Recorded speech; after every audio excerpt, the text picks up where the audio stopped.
বন্ধুরা, মানুষকে কখনোই তার পোশাক, চেহারা বা বাহ্যিক রূপ দেখে বিচার করা উচিত নয়, কারণ অনেক সময় সবচেয়ে সাধারণ মানুষের মধ্যে লুকিয়ে থাকে অসাধারণ গল্প। সকালের একটি ফ্লাইট, দিল্লি থেকে মুম্বাই। কেবিনের ভেতর যাত্রীদের ব্যস্ততা, হাসাহাসি, ফোনি কথা সব মিলিয়ে এক বিশৃঙ্খল পরিবেশ। ঠিক তখনই দরজা দিয়ে ঢুকলেন এক মধ্যবয়সী লোক। জামা পুরনো, জুতো ধুলো মাখা, মুখে ক্লান্তির ছাপ।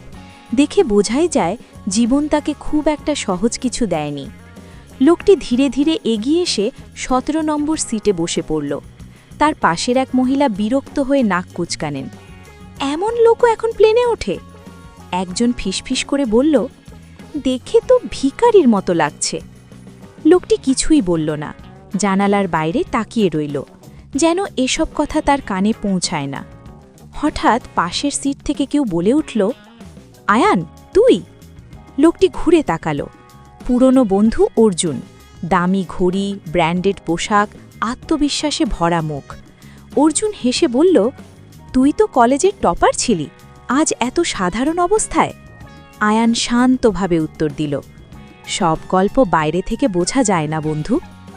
ঠিক তখনই প্লেন হালকা কাঁপল, তারপর আবার। যাত্রীরা আতঙ্কিত হয়ে পড়ল। হঠাৎ ঘোষণা এলো, কেউ কি ডাক্তার আছেন? কিছুক্ষণ পর আরেকটি ঘোষণা, পাইলট গুরুতর অসুস্থ, পরিস্থিতি নিয়ন্ত্রণের বাইরে যাচ্ছে। কেবিনে নেমে এলো মৃত্যুর নীরবতা। এয়ার হোস্টেস কাঁপা গলায় বললেন, কেউ কি আছেন যিনি বিমান চালাতে পারেন? সবাই চুপ। ঠিক তখনই সেই নোংরা পোশাকের লোকটি ধীরে হাত তুলল, আমি পারি। কেবিনে যেন বিস্ফোরণ হলো। এই লোক? অসম্ভব, আমরা মরব। অর্জুন চিৎকার করে উঠল, তুই পাগল নাকি? বসে থাক। কিন্তু লোকটি উঠে দাঁড়ালো। তার চোখে এখন আর ক্লান্তি নেই, আছে আত্মবিশ্বাস। সে ককপিটে ঢুকে পড়ল। কন্ট্রোল হাতে নিতেই তার মুখ বদলে গেল। সে রেডিওতে বলল, এই ক্যাপ্টেন আয়ান মেহরা বলছি, জরুরি অবতরণের অনুমতি চাই। এই নাম শুনে কো পাইলট স্তব্ধ, কারণ এই নাম ছিল একসময় আকাশের লিগনদ্বন্দ্ব। 10 বছর আগে এক দুর্ঘটনার পর সে হারিয়ে গিয়েছিল। আজ সে ফিরে এসেছে। কয়েক মিনিট পর প্লেন নিখুঁতভাবে অবতরণ করল, একটুও ঝাঁকুনি ছাড়া। কেবিনে কেউ কথা বলতে পারছিল না। যে মানুষটাকে সবাই অবহেলা করেছিল, সেই মানুষটাই আজ সবার জীবন বাঁচিয়েছে।